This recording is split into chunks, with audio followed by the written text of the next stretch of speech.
Il parle comme vous et moi, la preuve d'ailleurs c'est que je comprends pratiquement tout, de Bernard-Henri Lévy.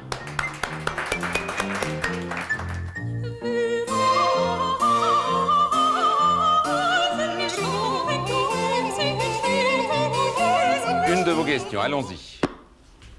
Question courte. Et Bernard-Henri Lévy vous répondra brièvement et on pourra en prendre une autre. Comment est née en lui la vocation de philosophe? Ah, c'est une question... Bernard, Henri, Lévy, Lévy-Henri... Question très difficile. PH, HB, BL, H, H, B, L et B, ça fait du monde interviewé. Bernard-Henri Lévy, vous êtes défini, estampillé même par l'appellation contrôlée nouveau philosophe. Mais plus largement, comme écrivain, comme journaliste, vous êtes un remueur, un agitateur d'idées. Et d'ailleurs, on vous retrouve parfois au centre de polémiques. En fait, vous faites partie des gens qu'on peut aimer... ou qu'on peut détester sans nuance. Arrêtez ça, s'il vous plaît. Si le service d'ordre ne m'avait pas arrêté, je pense que je le massacrais. Je voulais pas le frapper tant qu'il était à terre, parce que j'ai quelques principes, des vieux principes machistes un peu absurdes. Mais s'il s'était, au moment où il se levait, je crois que je l'aurais démoli. Lâchez-le, lève-toi maintenant. C'est Gloupinet, lève-toi. Lève-toi. Lève-toi, mon bonhomme. Lève-toi vite. Lève-toi vite ou je t'écrase avec le talon. Arrête de merde. Ce que je voulais montrer, c'est comment le personnage qui est coiffé comme Gonzague Saint-Brie, tout d'un coup se défait de la vraie nature de Bernadette. Je veux dire, Bernard-Henri, le nouveau philosophe de mes deux, tout d'un coup, laisse-toi vite, je t'écrasse la gueule. C'est bien qu'on voit ça, il faut montrer ça, la vraie nature des cuistres. Mais moi, si j'avais à me définir, je crois que je me définirais plus volontiers comme un observateur de mon époque, comme un témoin de mon temps, comme dans Le Diable en tête, en effet, ou dans d'autres textes, comme l'historien de ma génération, que comme un philosophe au sens étroit. J'ai toujours été fascinée par le brio et par l'intelligence de Bernard-Henri Lévy. Mikhaïl Gorbatchev, malgré son image de libéral, de moderniste, etc., n'a pas changé d'un iota par rapport à ses prédécesseurs, car quand je dis qu'il ne se passera rien, je veux dire qu'il ne se passera rien sur l'Afghanistan, qu'il ne se passera rien pour les Polonais, qu'il ne se passera rien sur Sakharov.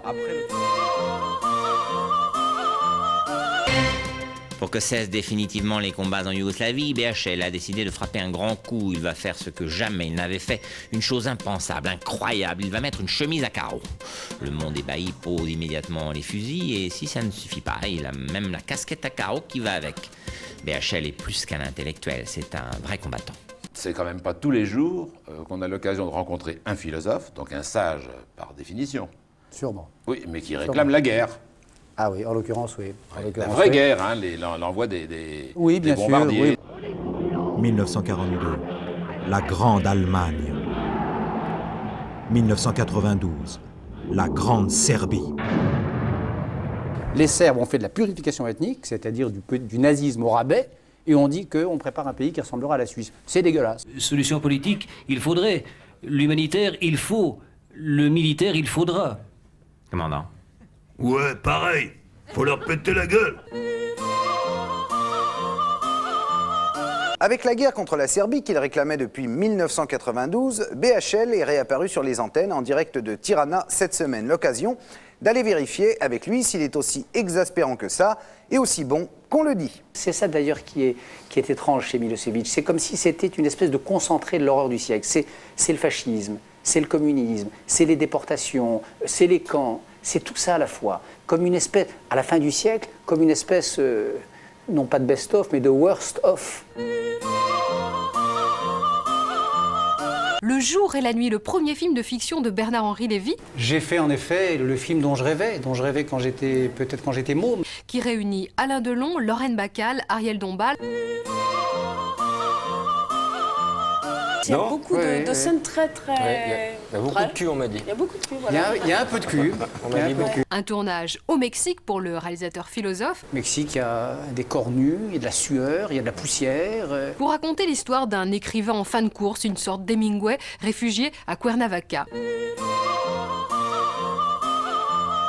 On a même dit, mais c'est le plus mauvais film de l'histoire du cinéma. Alors il faut le faire quand même. C'est un record, on devrait nous mettre dans le Guinness Book. Hein. Comment on remonte la pente derrière un échec pareil? Vous savez, c'est vrai que Bernard Henry, tout à coup, il fait un film, c'était sans doute trop, ça a énervé considérablement la critique, et il y a eu une espèce comme ça de vague, d'une violence incroyable contre lui, c'était une sorte de règlement de compte, et du coup, les gens se sont dit, mais si c'est si mauvais, je ne vais pas aller voir ce film.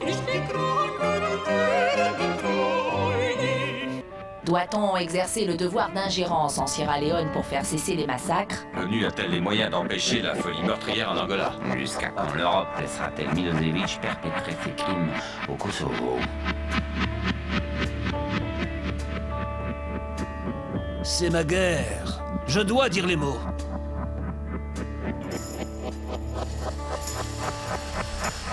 Philosophie Nard. Rien ne peut empêcher un intellectuel de dire. Ah merde, il pleut.